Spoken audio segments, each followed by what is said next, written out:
really going to go into the science behind the severe weather threat. So I rarely show this on air, but this is actually weather balloon data sampled this evening from the National Weather Service office in Clinton County. There's a lot of lines on here, I know, but as we zoom into one particular feature, notice inside this black circle, there's a solid red line that jolts out. That red line is the air temperature in the atmosphere. So when it moves to the right, that is where the air rapidly warms up with height. And this is, my folks, where the cap is located. And because of that cap right now, this is so far saving us from a more widespread severe weather event locally here. But we're not out of the woods just yet. But right now, I'm cautiously optimistic that that cap will probably hold. So we're quiet for the time being locally across west central Ohio. Michigan is getting hammered with a very intense line of destructive straight line winds and embedded twisters moving through. That's going to blast through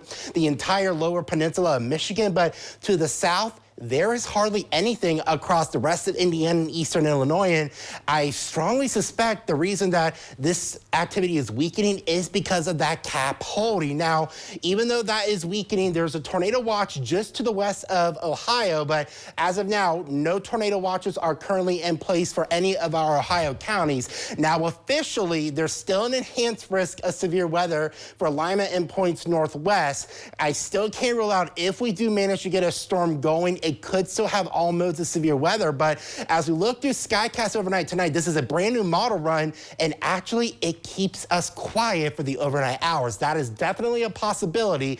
Could we see a storm sneak up? Yes, but it's also possible we may remain dry overnight.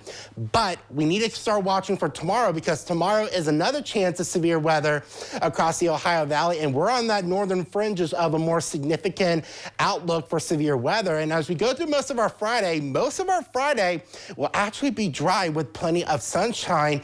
It's during the late afternoon and evening hours that we're going to be watching, and still some of our models are insisting we could get a potent line of storms moving through. Some of this could be embedded supercells. If that were to verify like that, all modes of severe weather, including tornadoes, wind, and hail, will be possible. Then we really quiet things down as we get into Saturday morning. So for tonight, a scattered severe storm is still possible, but it's not guaranteed, and I've lowered the rain chances to 50%. Low temperature right around 65. If we were to get a severe storm between midnight and 4 a.m. tomorrow, most of the day dry 84, with afternoon scattered strong storms a possibility. Looking the rest of the 7-day, strong storms likely Friday night, and then once we get beyond into the weekend, we're looking much better for Saturday, Sunday, and Monday. Next Tuesday, Wednesday, and Thursday, unfortunately, another wet period begins. Jeff.